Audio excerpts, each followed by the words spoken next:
friend and welcome to your favorite channel Learning with Harsh. My name is Harsh and today we are going to discuss our class 8 math chapter 2, that is linear equations in one variable. तो linear equation in one variable का मतलब जानने से पहले हमें कुछ इन word का मतलब समझना होगा. तो चलिए जल्दी से देख लेते हैं ये क्या होते हैं. पहली चीज है कांस्टेंट. कांस्टेंट के क्या मतलब होता है? इसका सिनोनिम होता है फिक्स. मतलब constant is equal to fix, यानी कि कांस्टेंट ऐसे नंबर होते हैं जो फिक्स हों. फिक्स नंबर होते हैं जैसे कि मान लीजिए 2, 4, 100, 10, 100 ये हो गया, 1000 एंड सो ऑन. तो यहाँ पे बहुत सारे हो जाएंगे. 1/2 ये भी एक कांस्टेंट नंबर है कि अभी 1/2 भाई 1/4 नहीं हो जाएगा. 100 100 ही रहेगा, 200 नहीं होगा, 1000 ही रहेगा, 2000 नहीं होगा. तो मतलब कि वैल्यू इसकी चेंज नहीं होती है, नंबर रहते हैं वही. अब वेरिएबल क्या होता है? वेरिएबल शब्द आया है, variable come from word very. और वेरी का मतलब क्या होता है? वेरी का मतलब होता है चेंज. तो अब देखिए चेंज एबल यानी कि ऐसे, यानी कि जो चेंज हो जाए, यानी कि मतलब चेंज हो जाए, ऐसे नंबर जो चेंज हो जाए. तो अब नंबर तो हो नहीं सकते कि अब 2 लिख दिया तो अब 2 3 नहीं हो जाएगा, तो ऐसे ही नहीं होता है. तो हम लोगों ने उनके लिए A to Z के बीच में कोई भी लेटर ले सकते हैं इंग्लिश अल्फाबेट के. जैसे कोई famous letter PQ, XYZ, ABCD, तो ये सब वेरिएबल होते हैं. अब आगे आते हैं टर्म्स. टर्म्स का मतलब क्या होता है? टर्म्स का मतलब अभी आपको समझाता हूँ. टर्म्स का मतलब वेरिएबल. सेकंड मतलब है आपका कांस्टेंट. थर्ड है वेरिएबल मल्टीप्लाई विथ वेरिएबल. और फोर्थ है हमारा वेरिएबल मल्टीप्लाई बाई कांस्टेंट. तो वेरिएबल मतलब कोई भी शब्द दिया है जैसे कि y, तो ये हमारी एक टर्म हो गई. कांस्टेंट मतलब जैसे 6 दे दिया कोई नंबर है, तो ये भी हमारी टर्म हो गई. अब जैसे वेरिएबल इंटू वेरिएबल, जैसे y इंटू जेड, तो ये हमारी एक टर्म हुई. यानी कि अब यहाँ से क्या समझ आता है कि मल्टीप्लाई क्या करता है? नंबर्स को ऐड करता है, एक टर्म बना देता है. और प्लस माइनस डिवाइड करता है, मतलब तोड़ देता है टर्म को. तो मल्टीप्लाई जोड़ता है और प्लस माइनस डिवाइड करता है, यानी कि तोड़ देता है. तो यहाँ पे मल्टीप्लाई हुआ तो y इंटू जेड हमारी एक टर्म रही. अब वेरिएबल इंटू कांस्टेंट, यानी कि मान लीजिए y इंटू 6 हमारा एक टर्म हो गई. तो ये होती है टर्म्स. अब एल्जेब्रिक एक्सप्रेशन क्या होता है? एल्जेब्रिक एक्सप्रेशन का मतलब constant plus variable plus terms is equal algebraic expression. जैसे कि मान लीजिए यहाँ पे 6 दिया है, प्लस वेरिएबल ले लेते हैं y, प्लस एक टर्म ले लेते हैं, वैसे टर्म ही है ये, इसी को मान लेते हैं 6 प्लस y. तो ये हमारी एक एल्जेब्रिक एक्सप्रेशन हो गई. अब जैसे x plus 2 multiply with y multiply with 3. तो ये हमारी मल्टीप्लाई करके हमारी टर्म जुड़ गई और यहाँ पे प्लस था, इस वजह से हमारा x अलग हो गया एक टर्म से. तो ये हमारी अलग टर्म बन गई, ये हमारी एक टर्म, ये हमारी एक टर्म. तो ये हमारा एल्जेब्रिक एक्सप्रेशन होता है जिसमें कांस्टेंट हो, वेरिएबल हो, टर्म्स हो, तो क्या बन जाएगा? Algebraic expression. ठीक है, यहाँ तक क्लियर है. अब देखते हैं इक्वेशन क्या होता है. इक्वेशन से आपको इतना तो समझ आ रहा होगा कि इसमें भाई इक्वल का साइन तो होगा. यहाँ तक तो क्लियर है कि इक्वेशन में इक्वल का साइन तो होना ही होना है. ठीक है, तो अब इसी का एग्जांपल ले लेते हैं. क्या था हमारा? x plus 2 multiply with y multiply with 3. ठीक है, इज इक्वल टू कितना है? इज इक्वल टू ऐसे रैंडमली ले लेते हैं क्योंकि वेरिएबल है, वैल्यू चेंज हो सकती है, तो इस वजह से रैंडमली ले लेते हैं. मान लीजिए 200. 200 हो गया। तो ये हमारा इक्वल का साइन आ गया, तो इसे हम लोग कहते हैं इक्वेशन। ठीक है, यहाँ तक इक्वेशन हम इसे कहते हैं। अब ये हमारी अलजेब्रा हम इसे कहेंगे, क्योंकि इसमें अलजेब्रा का मतलब क्या होता है, वेरिएबल। तो यहाँ पे हम अलजेब्रा कहेंगे और यहाँ पे केवल एक्सप्रेशन है। ठीक है, क्योंकि यहाँ पे वेरिएबल है, केवल एक एक्सप्रेशन है इस साइड में और इस साइड में हमारा अलजेब्रिक एक्सप्रेशन है। ठीक है, यहाँ तक। अब हमारा आता है मेन टॉपिक जो हम इस चैप्टर में पढ़ने वाले हैं, जो कि है linear equation in one variable. का मतलब होता क्या है? तो linear equation in one variable का मतलब कि मान लीजिए ये नॉर्मल इक्वेशन ही होती है, बस x के ऊपर कुछ लगा नहीं होने चाहिए, जैसे x² y² या फिर y³ तो ये ऐसा नहीं होना चाहिए कि ऊपर इसके कुछ लगा है। और या फिर लीनियर इक्वेशन, ये इसका मतलब होता है कि इसके ऊपर कुछ स्क्वायर करके ना लगा होना चाहिए। अब इन वन वेरिएबल का मतलब कि यहाँ पे x रहेगा तो y नहीं रहेगा और y रहेगा तो x ही नहीं रहेगा। मतलब कि केवल एक ही वेरिएबल रहेगा पूरी इक्वेशन में, चाहे वो z हो तो पूरी इक्वेशन में z रहेगा और चाहे वो y हो तो पूरी इक्वेशन में y ही रहेगा, कुछ भी हो सकता है। पर हाँ, मान लीजिए 2x + 5x is equal to 10, ये हो गया।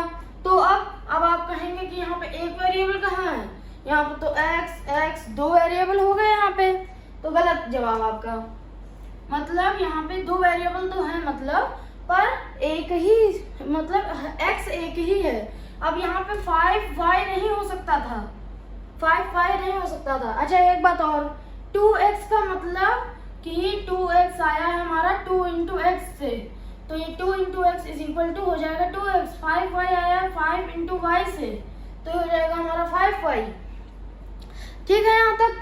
तो ये होता है लीनियर इक्वेशन। एक बार फिर जल्दी से पूरा देख लेते हैं। कांस्टेंट मतलब समथिंग इज फिक्स्ड, वेरिएबल मतलब something is can be changeable, terms मतलब variable constant, variable into constant, variable into constant, sorry variable into variable. Algebraic expression मतलब constant plus variable plus terms is equal algebraic expression. Equation मतलब जहाँ पे equal का sign हो। और linear equation का मतलब क्या? लीनियर का इक्वेशन मतलब कि ऊपर में स्क्वायर या फिर कुछ नंबर नहीं होना चाहिए, केवल वैल्यू 1 रहनी चाहिए। ठीक है, और कोई इन वन वेरिएबल का मतलब क्या कि केवल एक ही वेरिएबल रहना चाहिए। अब आप आगे आने वाली क्लासेस में जाएंगे तो वहाँ पे आपको 2 वेरिएबल भी पढ़ाया जाएगा 9th या फिर 10th में, कि यहाँ पे 2x और 5y रहेंगे हमारे, तो वो भी हम पढ़ेंगे। पर अभी हमको 8th में केवल इतना ही पढ़ना है, इन वन वेरिएबल। तो ये हमारी थी पूरी थीम, क्या है चैप्टर का मतलब, linear equation in one variable का मतलब। अब देखते हैं आगे हमारा क्या है। अब देखते हैं हमारा कि इक्वेशन को सॉल्व कैसे किया जाता है। तो यहाँ पे 2 मेथड हैं किसी इक्वेशन को सॉल्व करने के लिए, और वो 2 मेथड क्या है? पहला मेथड है ट्रांसपोजिंग और दूसरा मेथड है adding and subtracting on both side. तो पहले एडिंग एंड सब्ट्रैक्टिंग वाला देख लेते हैं, फिर ट्रांसपोजिंग देखेंगे। तो यहाँ पे हमारा एक क्वेश्चन दिया हुआ है 2x + 2 इज इक्वल टू 22। तो हमें x की वैल्यू फाइंड करनी है। तो यहाँ पे देख लेते हैं। तो यहाँ पे आप डालेंगे सॉल्यूशन और एक बार फिर से क्वेश्चन को ऐसे नोट कर लेंगे, ठीक है यहाँ पे। और फिर आप क्या करेंगे, आप यहाँ पे जैसे यहाँ पे +2 है, तो आप +2 है यहाँ पे, तो आप दोनों साइड पे -2 कर देंगे। कैसे? तो यहाँ पे आप इस तरह से करेंगे 2x + 2 -2 इज इक्वल टू 22 - 2। यानी कि जो कांस्टेंट है हमारा, जो नंबर है हमारा, उसको हम अगर साइन प्लस है तो दोनों साइड पे माइनस करेंगे, और अगर साइन माइनस है यानी कि यहाँ पे -2 होता तो हम लोग दोनों साइड पे प्लस करते हैं। ठीक है, यहाँ पे 2x + 2 -2 दोनों साइड कर देंगे। एक बात और, इक्वेशन के 2 साइड होते हैं, ये इक्वल हो गया, ये इक्वल का साइन है, और इसके 2 साइड होते हैं। इस वाले साइड को कहते हैं हम लोग LHS और इस वाले साइड को कहते हैं हम लोग RHS। तो LHS और RHS हम इस दोनों साइड को कहते हैं। इसका फुल फॉर्म क्या होता है? लेफ्ट हैंड साइड, और इसका फुल फॉर्म होता है राइट हैंड साइड। तो ये होता है लेफ्ट हैंड साइड और ये होता है राइट हैंड साइड। तो यहाँ पे दोनों साइडों पे हम -2 कर देंगे क्योंकि यहाँ पे +2 है। तो यहाँ पे क्या आया? 2 प्लस का और माइनस का, बचा क्या? 0। तो इसका मतलब कुछ नहीं। तो 2x इज इक्वल टू 22 में से 2 माइनस किया, कितना आया? 20। ठीक, अब यहाँ पे 2, अब यहाँ पे आंसर नहीं आया आपका कि 2x इज इक्वल टू 20, आपका आंसर हो गया बस फुल नंबर। अब मैथ में आपके नंबर कटेंगे, कहेंगे नंबर कहाँ कटे? तो ऐसी बात नहीं है। यहाँ पे 2 लगा, यानी कि 2x इज इक्वल टू मतलब 2 इंटू एक्स। ये होता है इसका मतलब कि 2 इंटू एक्स किया तो 2x आया हमारा। तो अभी 2x को हमें क्या करना पड़ेगा? हम लोग इसे राइट हैंड साइड पे ले जाएंगे और क्या करेंगे? फिर हम डिवाइड कर देंगे। तो 2x इज इक्वल 20/2। तो ये हमारा यहाँ पे 10 आ जाएगा। ठीक है, तो हमारा x इज इक्वल टू कितना हुआ? हमारा x इज इक्वल टू हो गया 10। ठीक, अब यही सेम क्वेश्चन है यहाँ पे। अब हम यहाँ पे था adding and subtracting on, adding और सब्ट्रैक्टिंग ऑन बोथ साइड। अब यहाँ पे है ट्रांसपोजिंग मेथड। तो यहाँ पे सॉल्यूशन डालेंगे जल्दी से। 2x + 2 is equal to 22।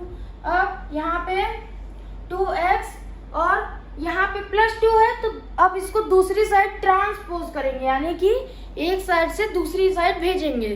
तो ये 2 था, यहाँ पे इस साइड पे था, अब उसको इस साइड भेजेंगे तो यहाँ पे आ जाएगा -2, यानी कि 2 इधर जाएगा तो 2 ही रहेगा, बस साइन चेंज हो जाता है।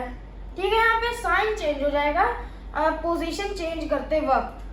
तो 2x इज इक्वल टू 22 - 2, तो कितना आया? 2x इज इक्वल टू 20 और x is equal to 20/2, that is 10। तो x हमारा क्या आया? x आया हमारा 10। ठीक है, यहाँ पे x आ गया हमारा 10।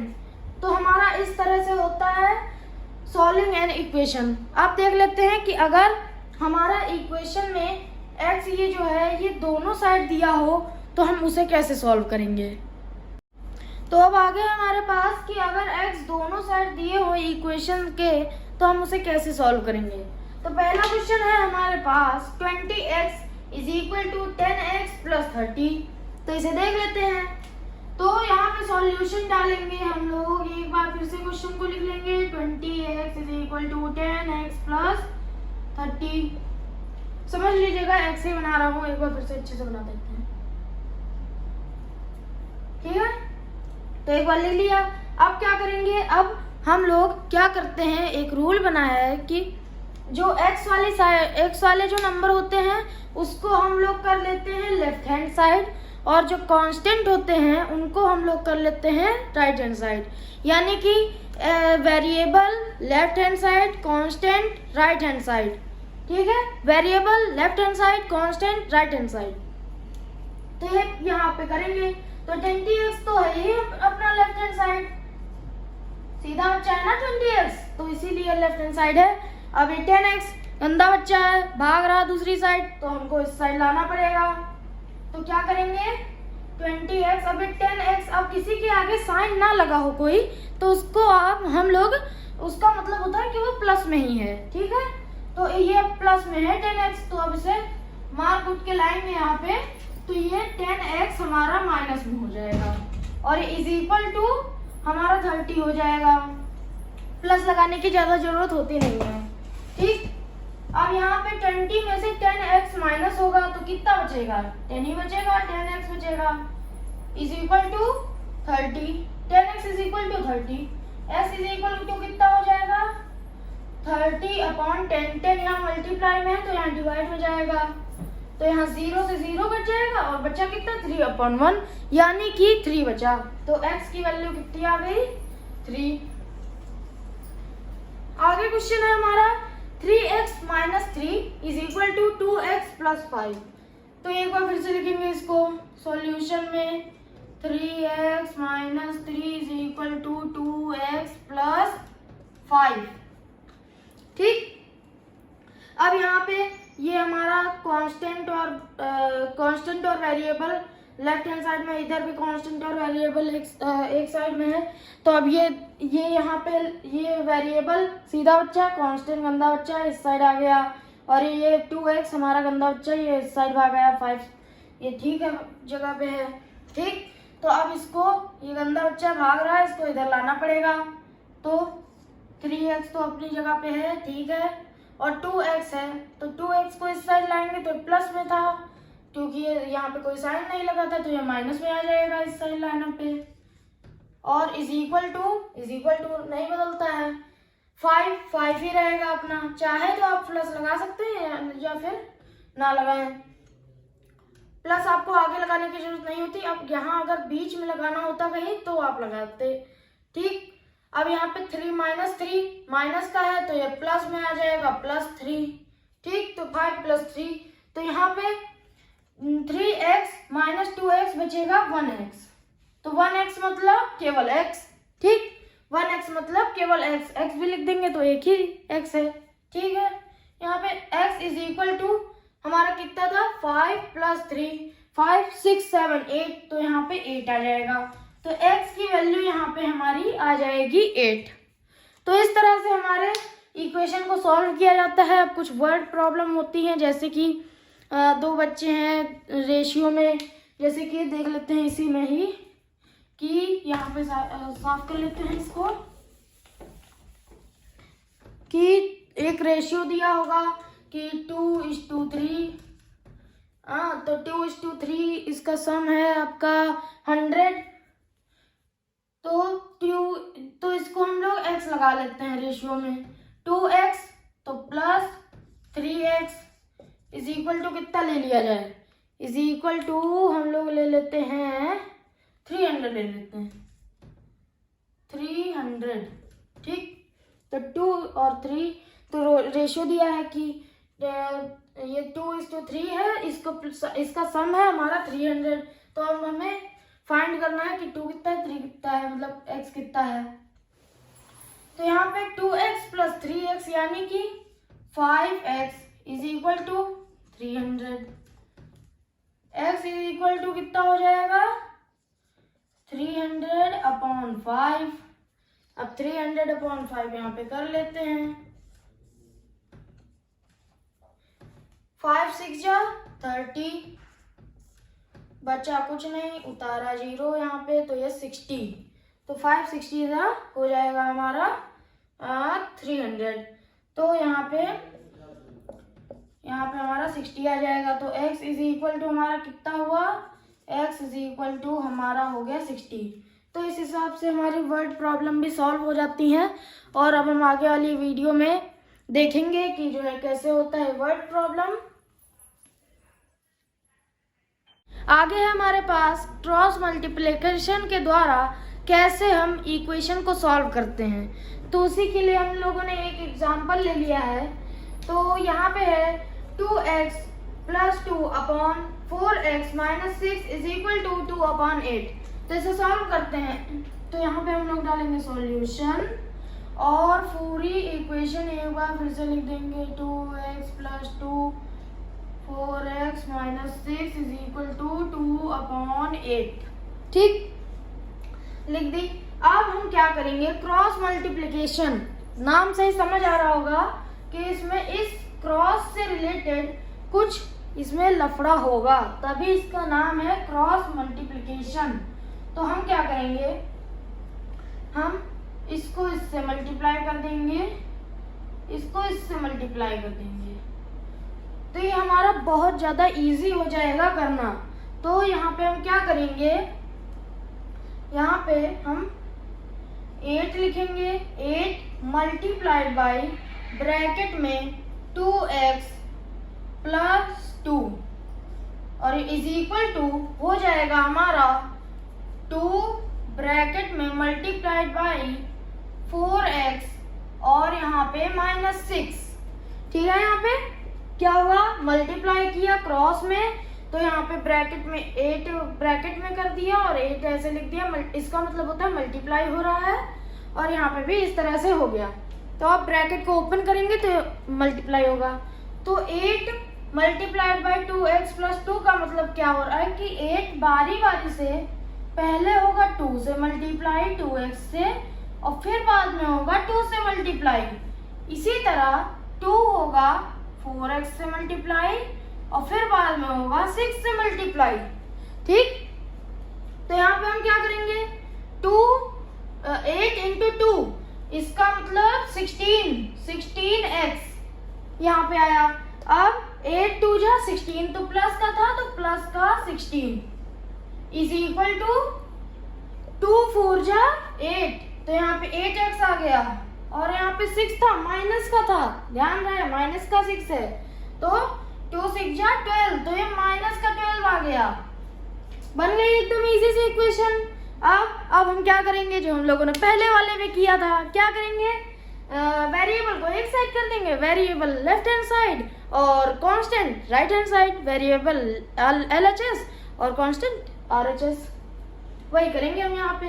तो यहाँ पे 16x ठीक जगह पे था, 8x अपनी जगह से भाग रहा था, तो इसको वापस लाएंगे तो 8x हमारे यहाँ पे प्लस का था, प्लस का 8x था, तो यहाँ पे इस साइड आएगा तो ये माइनस का 8x हो जाएगा, इज इक्वल टू -12 ही रहेगा, और ये प्लस का 16 था तो इधर आके माइनस का 16 हो जाएगा। ठीक है यहाँ तक।